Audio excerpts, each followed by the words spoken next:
Pemerintah siap berangkatkan 500.000 lulusan SMK kerja ke luar negeri, anggarkan 2,6 triliun rupiah. Menteri Koordinator Bidang Pemberdayaan Masyarakat, Menko PM, Muhaimin Iskandar menyampaikan pemerintah siap memberangkatkan sebanyak 500.000 lulusan sekolah menengah kejuruan, SMK, bekerja ke luar negeri. Menurut Menko yang karib disapa Cak Imin ini, pemberangkatan tersebut melalui program SMK Go Global yang diinisiasi Kementerian Perlindungan Pekerja Migran Indonesia, KP2MI.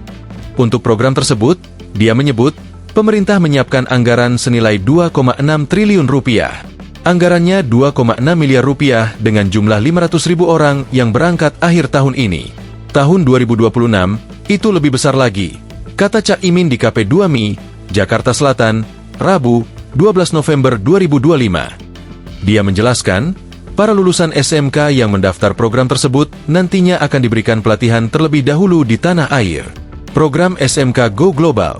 Cak Imin mengungkapkan, program SMK Go Global dibuat untuk menindaklanjuti arahan dari Presiden Prabowo Subianto. Sesuai dengan arahan dari Bapak Presiden, kita akan membuat program jangka menengah, jangka pendek yaitu SMK Go Global, ujarnya.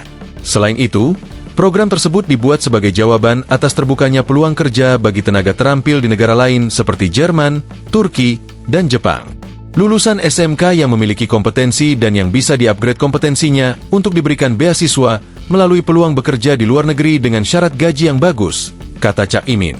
Keterampilan khusus bagi lulusan SMK yang ingin bekerja di luar negeri mencakup bidang seperti welder, hospitality, caregiver, dan lainnya. Menurut Cak Imin, dengan bekal keahlian tersebut, para lulusan SMK memiliki peluang untuk bekerja lebih baik dan memperoleh gaji yang layak di luar negeri.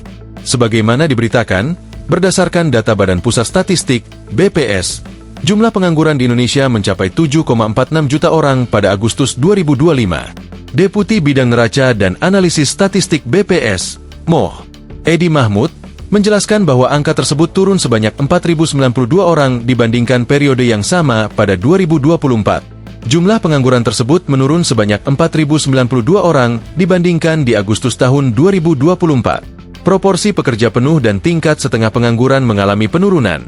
Ujar Edi, dari 7,64 juta orang tersebut, BPS lantas mengungkapkan pola penyebarannya. Berdasarkan tingkat pendidikan tertinggi yang ditamatkan, SMK masih menjadi kelompok dengan tingkat pengangguran terbuka, TPT, tertinggi, yaitu 8,63%.